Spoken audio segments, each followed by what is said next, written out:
Saya mempunyai penyakit alergi dingin. Kadangkala di waktu siang hidung terasa tersumbat. Apakah menghirup minyak fresh care atau minyak dragon atau popeng di waktu menjalankan ibadah puasa ini membatalkan puasa? Insya Allah tidak. Insya Allah, kecuali kalau fresh care kemudian jenengan telan, sengaja telan itu, maka itu yang batal karena menyengaja. Kan minyak fresh care itu kan berarti minyak. Kalau itu sengaja ditelan, ya itu batal.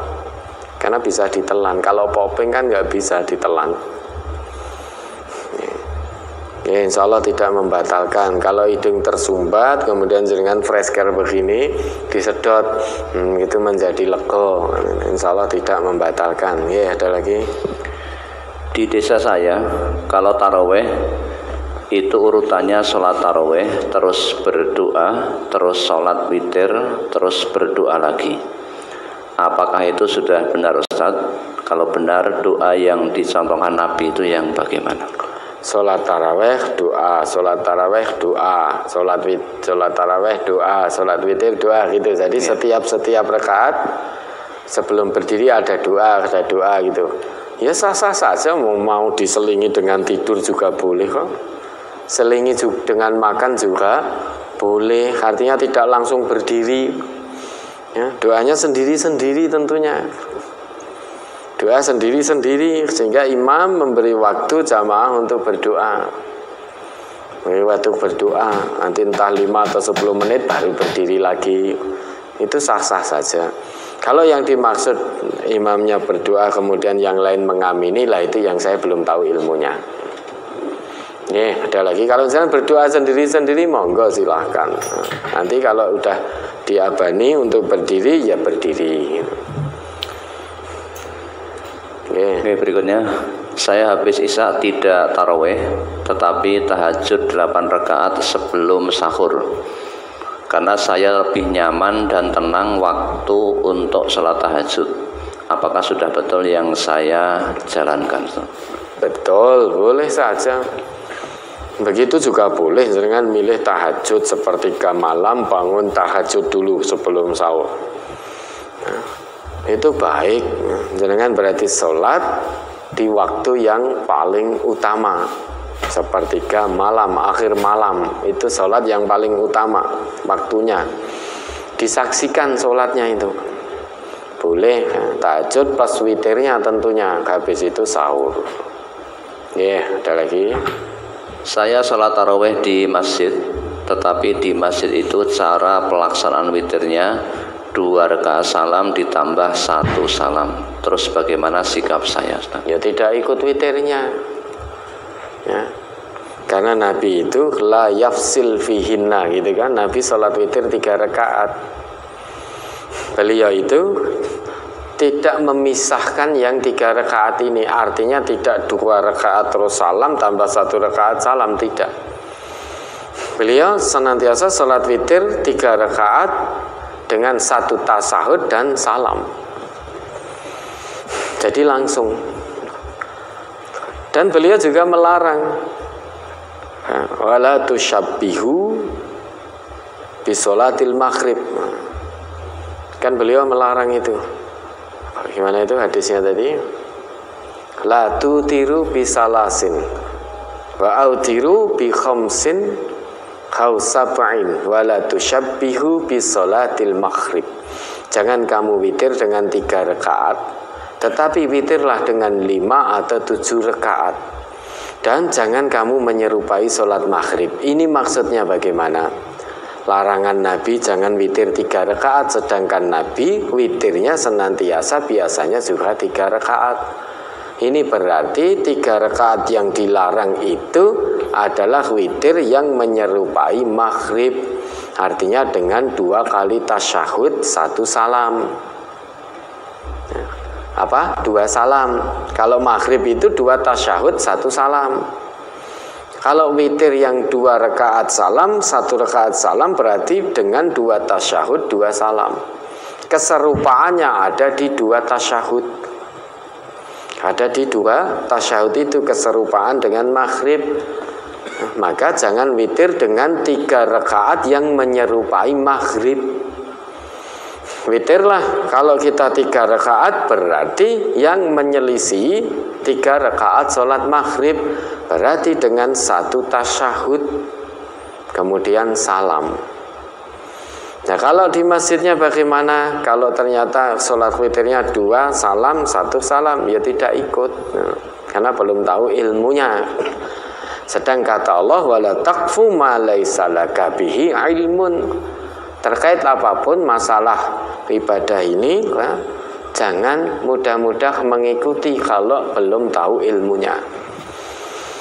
Nah, berarti tidak ikut sholat witirnya, nanti sholat witir sendiri.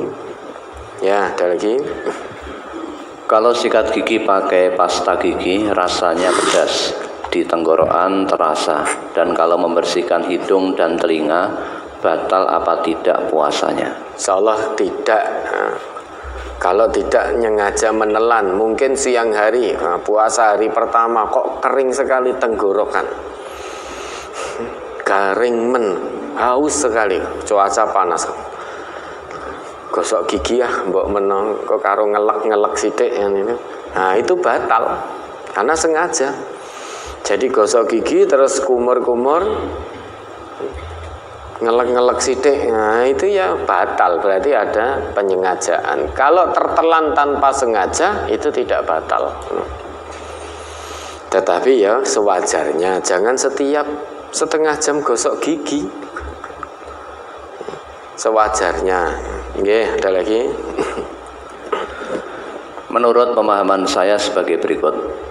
Salat tarawih adalah sholat tahajud yang dilakukan di awal malam di bulan Ramadan, yang rakaatnya sama, yaitu 8 rakaat, 2 salam 2 salam.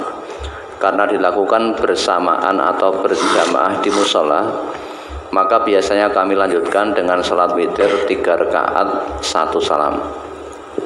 Selanjutnya pada qiyamul lail atau bangun tidur sebelum makan sahur, yang sudah biasa saya lakukan adalah hanya melaksanakan sholat tahur saja, dan saya lanjutkan doa-doa serta qiraatul Quran. Pertanyaan saya yang pertama, selain yang sudah biasa dilakukan, apa ada sholat sunnah lain yang dituntunkan Nabi kita, Nabi Muhammad SAW? Kemudian yang kedua, di luar bulan Ramadan, saat saya bertaubat pada Allah, saya lakukan dengan berdoa pada waktu sujud. Biasanya tahajud saya atur sebelum salam pertama. Doa saya fokuskan minta dikuatkan iman dan Islam saya. Sebelum salam kedua, doa saya fokuskan mohon kesehatan dan kesembuhan dari penyakit-penyakit saya. Sebelum salam ketiga, saya fokuskan untuk bertobat, mohon ampun pada Allah, dan yang terakhir saya fokuskan doa minta dilapangkan rezeki. Nah, pada saat bulan Ramadan ini, saat mana yang sangat mustajab untuk memanjatkan doa-doa selain waktu sepertiga malam yang terakhir? Nah, waktu sujud itu, waktu sujud, baik sujud di malam terakhir, di akhir malam atau tidak, pada saat kita sholat, di waktu sujud itu kita paling dekat dengan Allah. Aqrabu ma yakunul abdu min rabbihi wa huwa sajidun fa'aksirud du'a. Sedekat-dekat seorang hamba dengan Rabb-nya, yaitu dengan Allah, pada saat dia bersujud. Jadi sujud dalam sholat loh ya. Sujud dalam sholat bukan berarti selesai sholat salam terus sujud meneh ndonga, itu ndak. Artinya masih sujud dalam keadaan sholat, itu sedekat-dekat keadaan kita terhadap Allah. Maka fa'aksirud doa, perbanyak doa. Doa apa saja? Tadi mengatur seperti ini. Sebelum salam pertama, mohon dikuatkan iman Islam. Sebelum salam kedua, mohon untuk dimudahkan segala urusan, misalkan begitu. diseberi kesehatan, disembuhkan sakit dan lain sebagainya. Sebelum salam ketiga, mohon untuk dilancarkan segala urusan, dilancarkan, diberkahi rezeki ini dan lain sebagainya. Keempat, mohon kebaikan dunia akhirat. Kemudian berikutnya, mohon mungkin kepada Allah dimatikan dalam keadaan husnul khotimah. Kemudian mendoakan kedua orang tua yang meninggal, yang sudah meninggal, kalau memang ketika semasa hidupnya beliau menjadi orang sholat, dan yang lain sebagainya, dan yang lain sebagainya. Boleh itu dilakukan, diatur. Selain akhir malam, waktu yang mustajab kapan? Ya dengan sholat itu ketika sujud, sudah. Itu paling dekat keadaan kita dengan hamba tanpa hijab, tanpa hijab. Oke, ada lagi? Apa yang belum terjawab semua? Yang pertama tadi apa? Selain yang sudah biasa dilakukan, sholat sunnah yang lain yang dituntunkan Nabi. Kalau memang panjenengan mencukupkan karena sudah selesai sholat malam plus witirnya, bisa qiyamul lail yang jenengan lakukan sudah betul. Qiyamul lail itu tidak harus sholat. Qiyamul lail itu bisa dengan sholat, bisa dengan qiraatul Quran, bisa dengan zikrullah. Pokoknya dengan segala aktivitas yang mengingatkan kita kepada Allah, itu qiyamul lail. Tapi kalau tahajud harus sholat. Tahajud itu sholat. Dan tahajud bagian dari qiyamul lail, menghidup-hidupkan malam, itu tahajud. Namun tahajud itu harus sholat. Namun qiyamul lail tidak mesti harus sholat.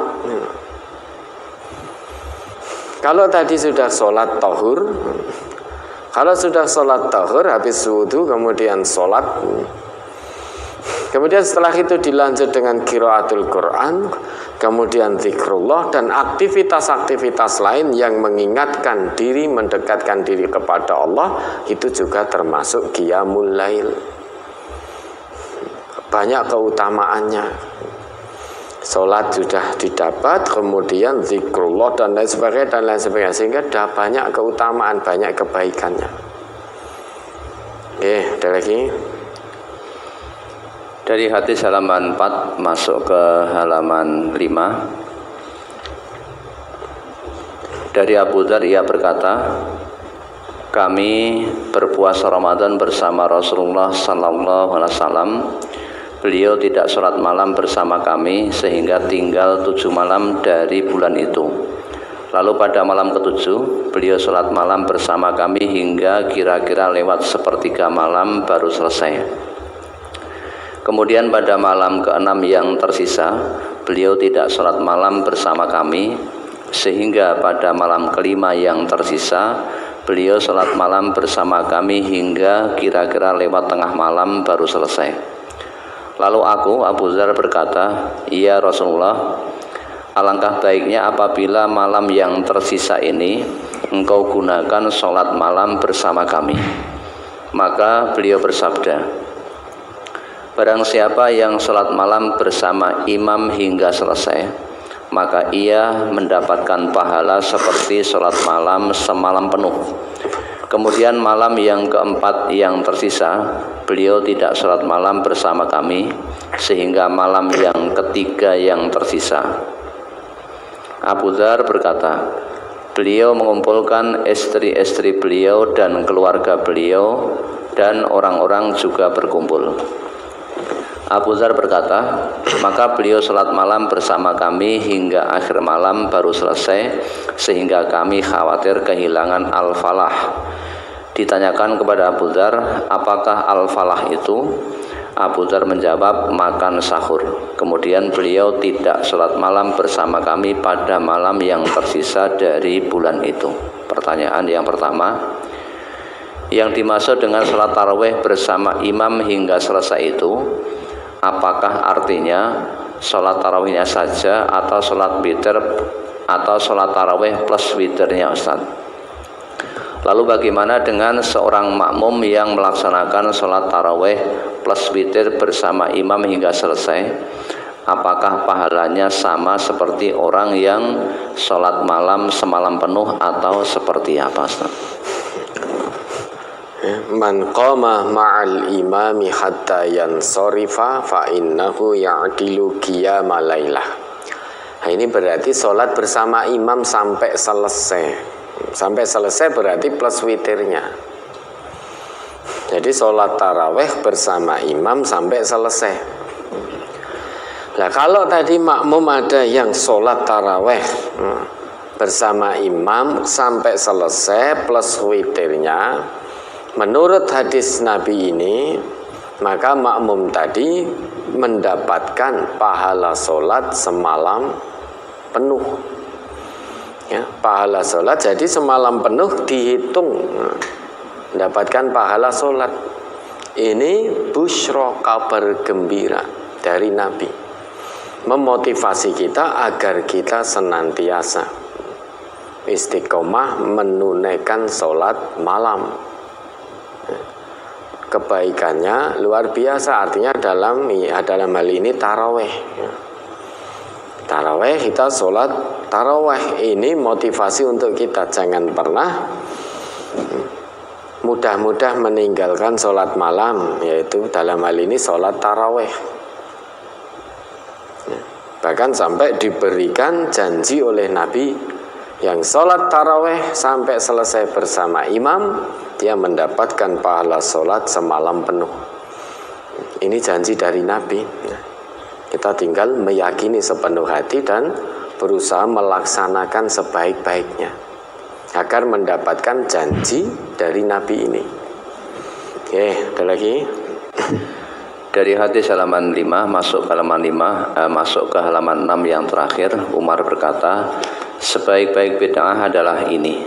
Pertanyaan yang pertama, apa maksud perkataan Umar tersebut? 2. Berarti sejak zaman Umar, apakah sudah dikenal adanya bid'ah hasanah? Lah, perkataan Umar itu maksudnya, wong sholat itu sholat taraweh. Sholat taraweh itu bisa dikerjakan secara berjamaah, ya, bisa dikerjakan secara berjamaah. Lah, dulu di zaman Nabi, di zaman Abu Bakar, itu sholat taraweh kalau di masjid itu dilakukan secara berjamaah. Tapi kenapa kemudian sesudah itu orang-orang pada ngumpul di masjid, kok sholat dewi-dewi, sholat taraweh sendiri-sendiri? Maka Umar punya azam. Kata Umar dalam hadis itu, ya, kata Umar apa? Inni ara lau jama'tu haula'i ala qari' lakana amsal. Aku melihat jika mereka orang-orang itu aku kumpulkan dengan satu imam, niscaya itu lebih baik. Kenapa kok sholat sendiri-sendiri? Kemudian Umar berazam untuk mengumpulkan orang-orang itu, dan akhirnya dikumpulkanlah orang-orang itu sholat berjamaah dengan imamnya Ubay bin Ka'ab. Dan sesudah itu orang-orang kalau di masjid sholat tarawih tidak pernah sholat sendirian lagi kalau pas ngumpul itu. Jadi sholatnya senantiasa berjamaah, di bawah dipimpin satu imam. Nah, kemudian melihat itu Umar ngendika, ni'mal bid'ah hadhihi, sebaik-baik bid'ah itu ini. Ini maksudnya begitu. Wong dulu itu dilakukan secara berjamaah, kok sekarang dadak dewi-dewi wong manusia pada kumpul. Kalau ini dikatakan bid'ah, maka ini sebaik-baik bid'ah. Jadi bid'ah yang dilakukan oleh Umar ya hanya mengumpulkan itu, mengumpulkan orang-orang yang sholat taraweh sendirian, dikumpulkan dipimpin satu imam. Apakah sejak dulu sudah ada bid'ah hasanah? Nah, hadis itu tidak menerangkan bid'ah hasanah atau bid'ah sayyi'ah. Itu hanya menegaskan bahwa Umar mengatakan sebaik-baik bid'ah itu ini. Kenapa? Karena itu dituntunkan oleh Rasul dulu. Dahulu dicontohkan oleh Rasul dan tidak pernah ada larangan dari Rasul ketika sesudah beliau mencontohkan, kemudian tidak ada larangan sampai beliau wafat. Nah, kalau tiba-tiba sekarang berubah, sholatnya nek ning masjid ngumpul sendiri-sendiri, tidak berjamaah, tidak dipimpin satu imam, maka dikembalikan oleh Umar seperti dulu. Kalau ini dikatakan bid'ah, ya, ini sebaik-baik bid'ah. Apakah itu bid'ah? Tentu tidak. Karena Nabi mencontohkan sholat tarawih dengan berjamaah.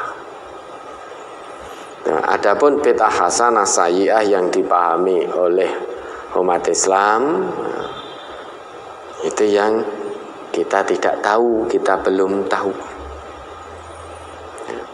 Yang kita tahu, yang namanya bid'ah dalam ibadah itu dolalah, sesat. Ini hadis sensitif ini Ustaz. Hadis sensitif, namun karena kebodohan kami, ya, kami tahunya baru sebatas itu. Bahwa Nabi ngendika, kullu bid'atin dolalah wa kullu dolalah finnar. Setiap ibadah yang diada-adakan, tidak mengikuti contoh dari Rasulullah, itu adalah hal baru. Setiap ibadah yang baru itu sesat, dan setiap kesesatan finnar. Kurang lebih hadisnya bunyinya seperti itu. Nah, perkara kemudian ada yang membagi bid'ah menjadi hasanah, menjadi sayyi'ah, ya monggo saja, kita tidak melarang itu. Namun kita belum sependapat dengan adanya bid'ah hasanah sayyi'ah, karena kalau dalam ibadah yang namanya bid'ah itu dolalah. Itu hadis Nabi seperti itu. Nah, kalau memang saudara-saudara muslim lainnya melihat kami salah dalam memahami ini, maka mohon kami diluruskan. Nah, kita tidak melarang pemahaman adanya bid'ah hasanah, tidak menolak itu, tidak. Cuma belum sependapat karena belum yakin, belum tahu ilmunya. Ada lagi? Ada sebentar. Ada apa yang dilakukan Umar tadi? Karena dulu dicontohkan Nabi. Sholat tarawih berjamaah dipimpin satu imam. Kok tiba-tiba ini orang-orang berkumpul sholat sendiri-sendiri? Maka dikumpulkan, dipimpin oleh satu imam. Dan Nabi sampai wafat tidak pernah melarang. Tidak pernah melarang sholat tarawih dikerjakan dengan berjamaah. Fatuwfiya Rasulullah sallallahu alaihi wasallam wal amru ala dzalika. Dan seterusnya itu. Oke, ada lagi?